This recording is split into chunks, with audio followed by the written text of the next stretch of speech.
अक्सर हमारे पास पेशेंट्स आते हैं और बोलते हैं कि डॉक्टर साहब, जब मैं घर पे रहता हूँ तो मेरा सीना 56 इंच का होता है, बट जब मैं कहीं बाहर जाता हूँ सोशल सिचुएशन में, वही 56 इंच का सीना 26 इंच का हो जाता है।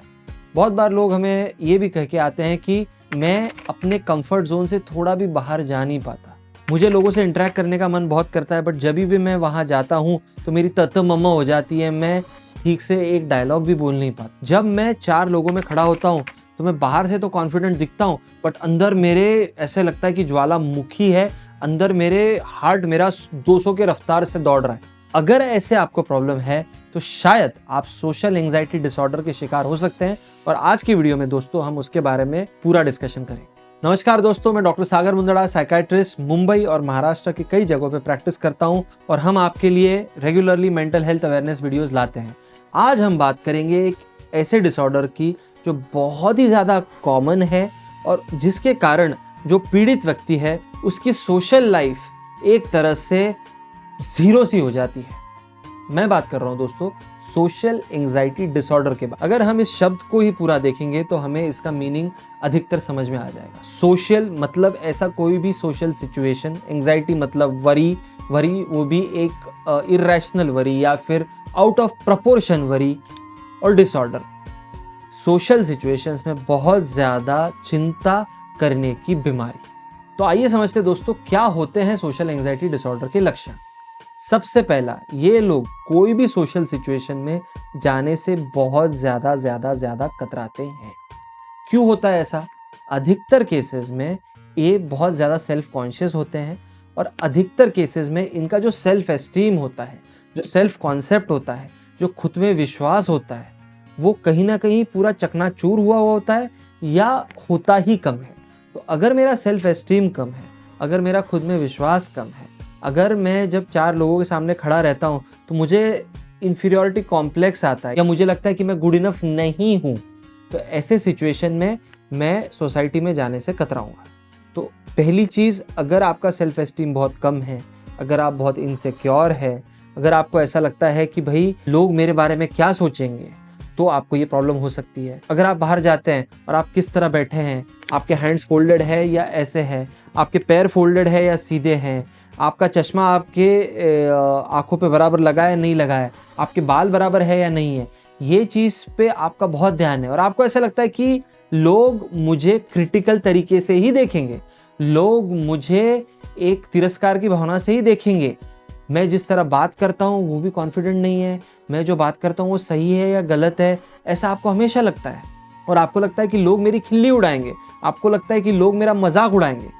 भले ही ऐसा ना हो रहा हो, भले ही लोग आपको वैसा ना देख रहे हो, आपका सेल्फ एस्टीम कम होने के कारण, सेल्फ कॉन्फिडेंस ना होने के कारण आप ये ख्याली पुलाव मन में बनाते हैं और उसी को सच्चाई मानना शुरू कर देते हैं। तो जब भी आप सोशल सिचुएशन में जाते हैं तो आपको बहुत ज़्यादा वरी के विचार होते हैं, मन में बहुत रेस्टलेसनेस होती है, खुद के बारे में बहुत ज़्यादा नेगेटिव विचार आते हैं, और अगर वो कंट्रोल में ना आए और बहुत ज़्यादा सोशल एंजाइटी हो तो आपको पैनिक अटैक्स भी आ सकते हैं। पैनिक अटैक्स आ सकते हैं मतलब क्या हो सकता है, आपके मुंह से आवाज़ ही नहीं निकलेगा, या फिर आप एक सेंटेंस भी अच्छे तरीके से पूरी कंप्लीट नहीं कर पाएंगे। आपको लगेगा कि आपका हार्ट इतना फास्ट बीट हो रहा है कि वो एक्सप्लोड ना हो जाए, आपको बहुत पसीना आएगा हाथों में, आपके हाथ कब कपाएंगे, आपको लगेगा मैं सांस नहीं ले पा रहा हूँ, आपका मुंह सूख जाएगा, आपको आगे क्या बोलना है वहाँ पे सिचुएशन में ये पता ही नहीं चलेगा। सिंपल सवाल आपसे लोग पूछेंगे या सिंपल डिस्कशन होगा तो भी आप उसके आंसर्स दे नहीं पाएंगे, आप एक तरह से फ्रीज हो जाएंगे। और एक इसका लक्षण क्या हो सकता है कि अगर आपकी पर्सनैलिटी ऐसी हो गई है कि जब भी आपको कोई सोशल सिचुएशन में जाना है, फिर चाहे वो ऑफिस हो, आपका स्कूल हो, कॉलेज हो, आपका वर्क प्लेस हो, मॉल हो, या फिर कोई भी ऐसा सिचुएशन हो जहाँ पे 4, 5, 10 आपको पहचान के या फिर बिना पहचाने हुए लोग, अधिकतर स्ट्रेंजर्स थोड़े बहुत भी रहेंगे,